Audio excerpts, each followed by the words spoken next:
Hey guys, welcome back to my channel.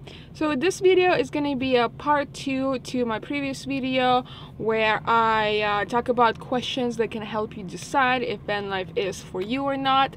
I had a lot of amazing positive feedback, and I had quite a few actually message me and ask me for the second part because there's people trying to figure it out if they want to do van life, it's something for them, and those questions actually helped them a little bit, and they kind of got to know van life a little bit more, because there are a lot of van life videos on YouTube, there are a lot of van life channels on YouTube, but a lot of those channels only show positive, amazing things, but there are a lot of things in van life that are not so nice and not so positive and challenging and dirty.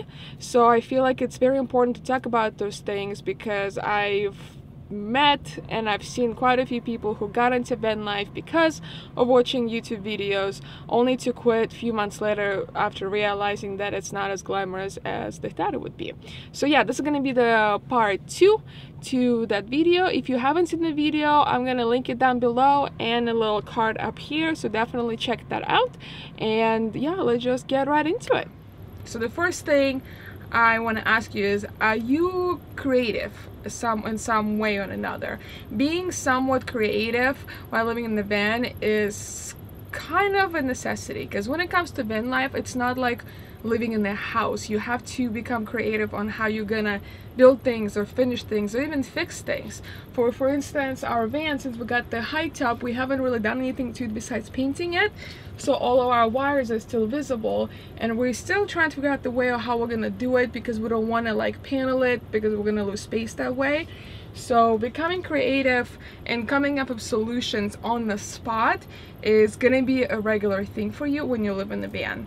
So what I'm gonna do for this wire is I got some white Gorilla Tape, which is amazing. So if you want to live in the van, or you're living in the van, getting some of the Gorilla Tape is definitely a must, because you can use it for so many different things, like fixing wires or fixing things. It's just a must.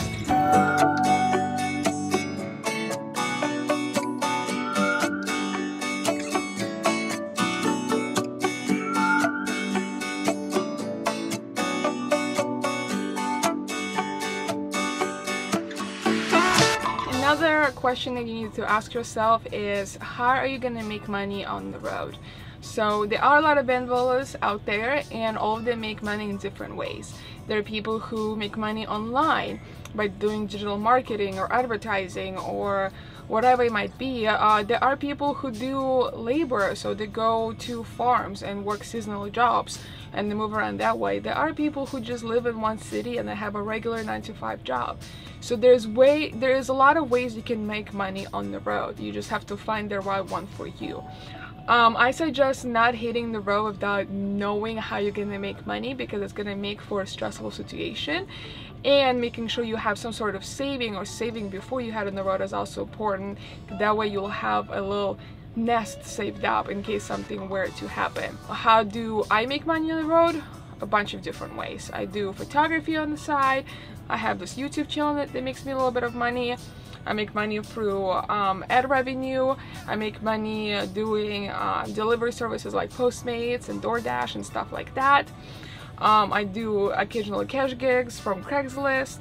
So it depends. You just have to find the right way for you, so you can actually afford living in the van, because even though you don't have to pay rent, there's still expenses. You might have your monthly expenses, your credit card bills, you still have to pay for gas and for water and for food, so there are expenses.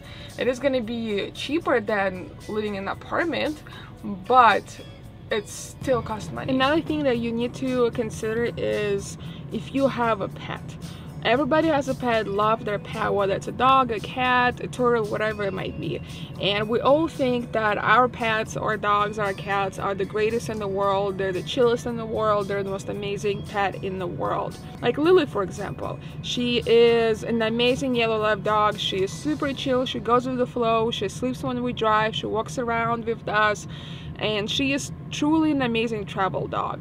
However, you do have to consider that a lot of places are not gonna allow dogs in there, so you kind of have to sacrifice certain things when you live in the van. For instance, when you want to go somewhere and it's too hot outside to the point where you cannot leave your pet in the van, then you can't really go to that place. You have to make your dog comfortable because it is your pet, and with that is gonna come many sacrifice. Another thing is dogs always bring more dirt in, so on top of you bringing a bunch of sand in, like I mentioned in my last video, your dog will always bring more dirt in. And if your dog is allowed on your couch or in your bed, then your bed and the couch is going to be covered in sand and dirt and hair everywhere, so you constantly have to clean and deal with that. So if you are okay with sacrificing a lot of things for your dog, and you're okay with the dirt and the hair and not be able to go places, like some national parks don't allow dogs in, then van life could be for you. But if you are not willing to do that, then bringing a pet is not a good idea. Another thing that you really have to consider is, are you an impulse shopper? If you don't have a solid source of income when you live in the van, then, and you are somewhat an impulse shopper, then you might have a problem, you might struggle a lot while living in the van. Number one thing is you have very limited space, so you will need to learn how to buy things that you truly need. And number two, if you don't have a solid source of income, then your money is limited, so you really have to learn and adapt on how to buy things that you truly need. You'd be surprised, the person can survive without having many things. You don't need a lot of things to survive, and van life teaches you that. You kind of minimalizing your lifestyle. I'm not saying you have to be minimalist, like a true hardcore minimalist, but learning how to consolidate and only have certain amount of things is definitely beneficial for you. So for me personally, before I started like traveling in my car, in the vans and stuff, I was somewhat an impulse shopper, and I really had to kind of like take control of it. When I first started traveling in my SUV, in my minivan, I would bring a lot of things with me and I would only use maybe a portion of it. And then when I met Jed and we got this van and it was time to actually move in together and hit the road, I really had to go through all of my stuff and consolidate everything, give a lot of stuff away and only bring what I need. Especially like living with another person in the van is even harder because your space is even that smaller, because you have to share this space with two people. So learning how to take your shopping under control, only buy what you need to survive, and have a budget is definitely beneficial. Another thing, and it's probably going to be the last one, is, are you going to go crazy while living in the van? And in order for you to answer that question, the best bet would be to try it out first. Buying a van and building it and getting everything ready costs a lot of money. So before you actually spend that much money, I would recommend going and like renting a van. There's a lot of camper van rental places where you can rent it for the weekend or for the week and go and try it out. You know, try to bring as little stuff as you can, just enough for you to survive. Or if you can't find a van to rent, maybe ask your friends who have a van, or just have a car. If you have an SUV, a minivan, even a four-door sedan, you can still do it. I've traveled in my Toyota Camry many times and I slept in the front seat, and yes, it was uncomfortable, but I made it.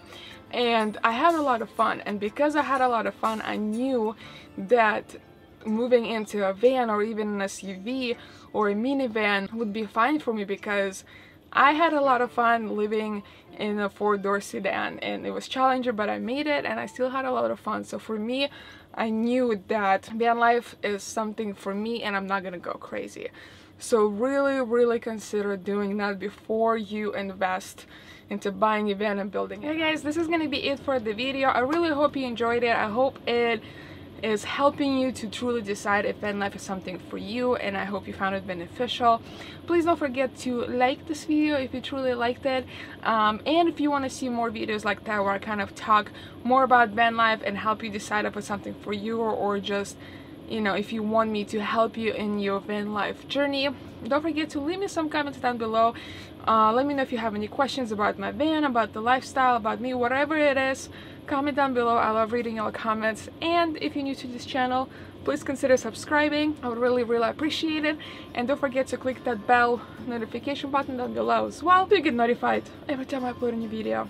Anyways guys, thank you so much for watching. Once again, I really appreciate it, and I will see you on the next one. I give in.